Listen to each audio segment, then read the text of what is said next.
4 తర్వాత ఏం చేసిందంటే, ఎందుకంటే అంతకుముందు యునైటెడ్ ఫ్రంట్లు, నేషనల్ ఫ్రంట్లు, ఆ టెంట్లు, ఈ ఫ్రంట్లు వచ్చేటప్పటికి మన మాట లాయల్గా వినేటట్టు ఉండాలంటే మనం ఏదో ఒకటి చేయాలి వీళ్ళందరికీ అని చెప్పేసి మీరు దాదాపుగా ఆ టైంలో ఉన్నటువంటి 150 నుంచి 200 మంది ఎంపీలకి 150 నుంచి 200 అంటే 150 వేసుకోండి ఎంపీలు వాళ్ళందరినీ ఆర్థికంగా వెల్ సెటిల్ చేసింది.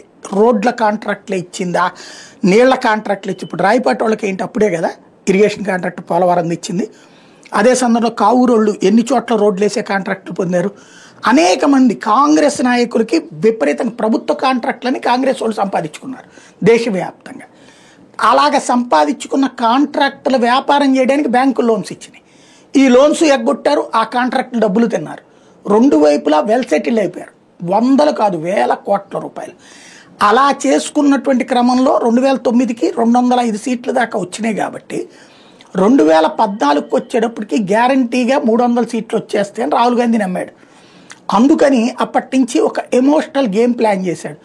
అందులో భాగంగా 2009 తర్వాత మన్మోహన్ సింగ్ను ముందు పెట్టి అతను అసమర్థుడే కానీ రాహుల్ గాంధీ లాంటి మేధావి భవిష్యత్తులో ప్రధాని కాబోతున్నాడు అని చెప్పి మన్మోహన్ సింగ్ ఏదైనా స్టేట్మెంట్ ఇవ్వడం దాన్ని రాహుల్ గాంధీ ఖండించడం వేరే కోణంలో ఏదైనా మీటింగ్లోనో ట్వీట్ ద్వారానో.